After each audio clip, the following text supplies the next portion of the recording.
तापमान वाढण्याचे बरेचसे कारण आहेत, ज्याला आपण ग्लोबल वॉर्मिंग म्हणतो, की ओव्हरऑल जगाचंच टेम्परेचर मोठ्या प्रमाणात वाढलेलं आहे. म्हणजे आपण जर इंडस्ट्रियलायझेशन जे पकडतो, की 1970 नंतर खऱ्या अर्थाने भारतामध्ये यांत्रिकीकरणाला सुरुवात झाली आणि त्यानंतर जवळपास 1.1 डिग्री सेल्सिअस सरासरी तापमान वाढलेलं आहे. त्यासाठी बरेचसे भौगोलिक कारणं असताना सुद्धा नेचरप्रती किंवा निसर्गाप्रती माणसाची असंवेदनशीलता आणि निसर्गाचा होणारा प्रकोप हा सुद्धा एक मोठ्या प्रमाणात त्याला रिस्पॉन्सिबल आहे या उष्णतामान वाढण्यासाठी. मोठ्या प्रमाणात झालेली वृक्षतोड, सोबतच मोठ्या प्रमाणात झालेलं काँक्रिटीकरण. त्यासाठी मग घरचे रस्ते असो किंवा सिमेंटचे घरं असो, हे सुद्धा तेवढेच या काँक्रिटीकरणामुळे वाढलेल्या टेम्परेचरसाठी रिस्पॉन्सिबल आहे.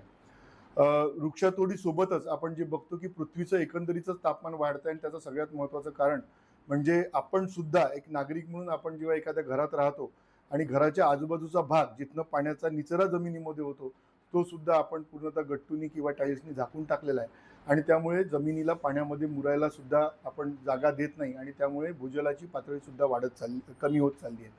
सोबतच मोठ्या प्रमाणात होणारा पाण्याचा उपसा हा सुद्धा पृथ्वीच्या एकंदरीत तापमान वाढीसाठी कारणीभूत ठरतो.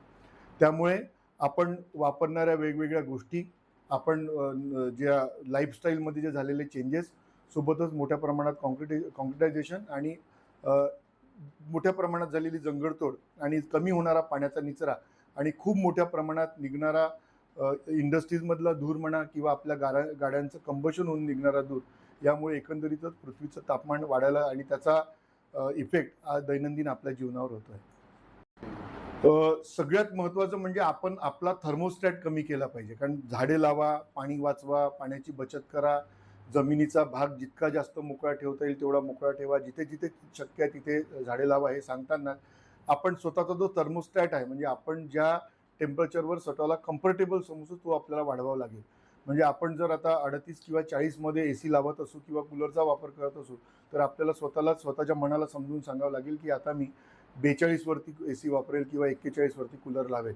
कारण याच गोष्टीमुळे जर सर्वानुमते सगळ्यांनी जर केलं, तर मोठ्या प्रमाणात आपण विजेची बचत करू शकू, पाण्याचं होणारं इव्हॅपोरेशन थांबवू शकू आणि सोबतच एसीमुळे जे काही गॅस बाहेर निघून बाहेरचं उष्णतामान वाढत आहे, ते सुद्धा मोठ्या प्रमाणात कमी होण्यास आळा होईल. त्यामुळे निसर्गासाठी उचललेले पॉझिटिव्ह पाऊल ते करताना स्वतःचाच थर्मोस्टॅट वाढवणे हे सुद्धा तेवढंच महत्त्वाचं आहे.